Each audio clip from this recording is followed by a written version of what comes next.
Sit back, relax and enjoy listening. RK couldn't handle his thoughts.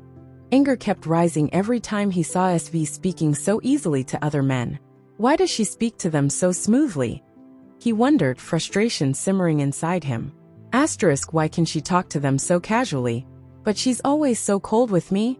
All I ever wanted was a simple, casual conversation with her. I never did anything to harm her. Everything was for her well-being, her health. His thoughts kept spiraling. But no, she's always furious with me. Always blaming me for everything. She never even tries to understand why I do what I do. She just keeps showing me her ruthlessness. As if all she wants is to keep hating me. As RK thought back to their first night, and the way SV made her hatred for him so clear, the memory hit him like a wave. It became unbearable, stirring an ache that he couldn't ignore. Finally, he stood up, feeling suffocated by the party's atmosphere.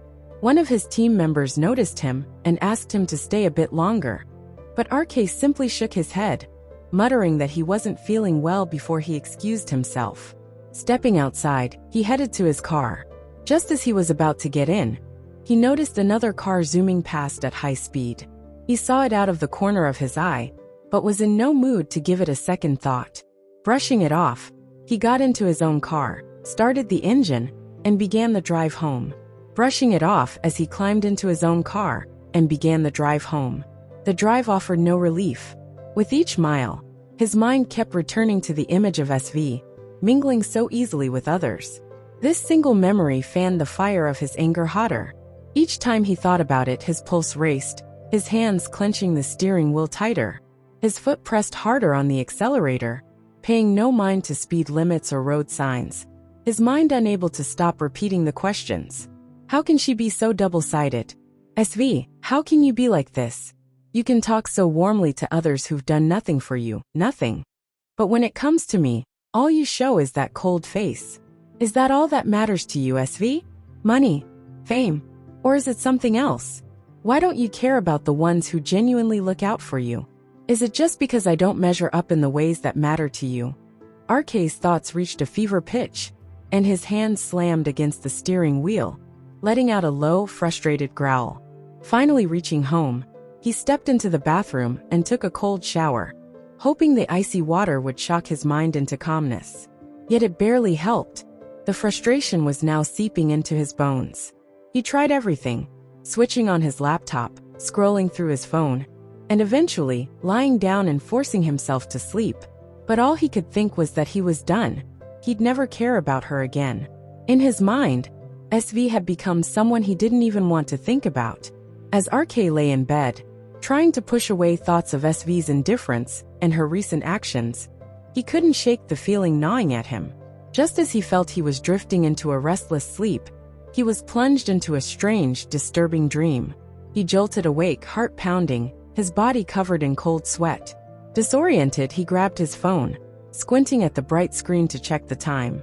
It was 3 a.m., and he noticed 6 missed calls from an unknown number.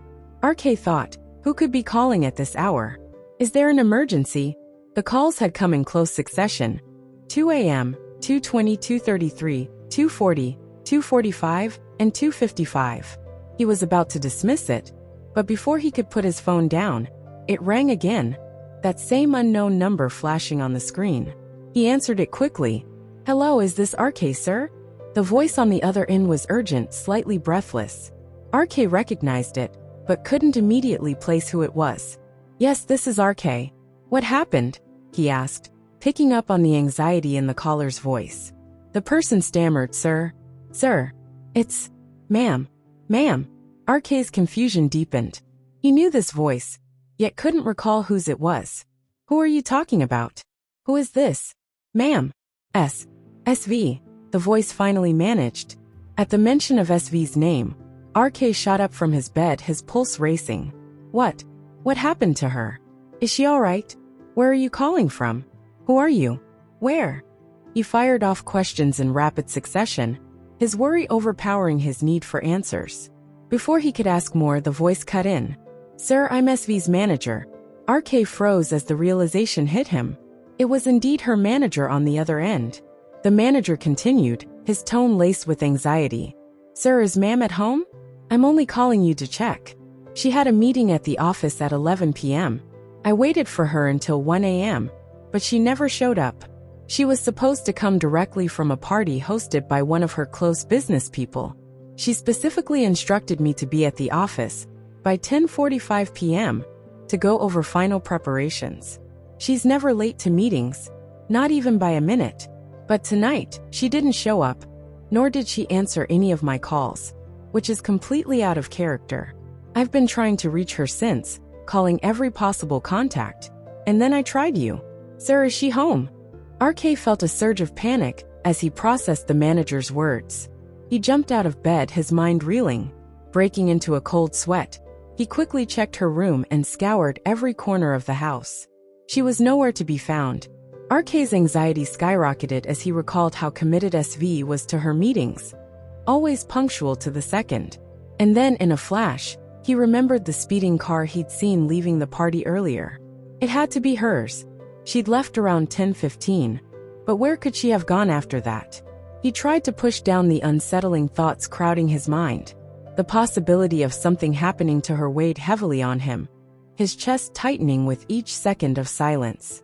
His heart pounded so hard he could feel it echoing in his ears, his breath shallow and rapid as fear wrapped itself around him.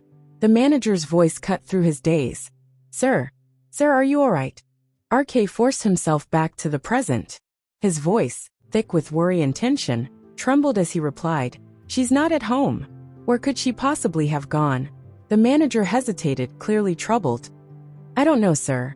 I've been searching for her for the past 2 to 3 hours, checking every possible place she might be, calling all her contacts, and still nothing. Her phone is out of reach, which has never happened before. Each word from the manager seemed to tighten the knot in RK's stomach. His worry only grew, his mind racing with every worst-case scenario. I even traced her phone's last signal, the manager continued, and it stopped near a four-way crossing, but I checked the entire area, nothing. I'm truly sorry for disturbing you at this hour, sir. Please don't worry. I'll keep looking with my team until we find her. Again, I apologize for the inconvenience, but I just needed to confirm with you. Thank you, sir. Good night. With that, the manager ended the call, leaving RK alone in the oppressive silence of the night, worry coursing through him like a fever.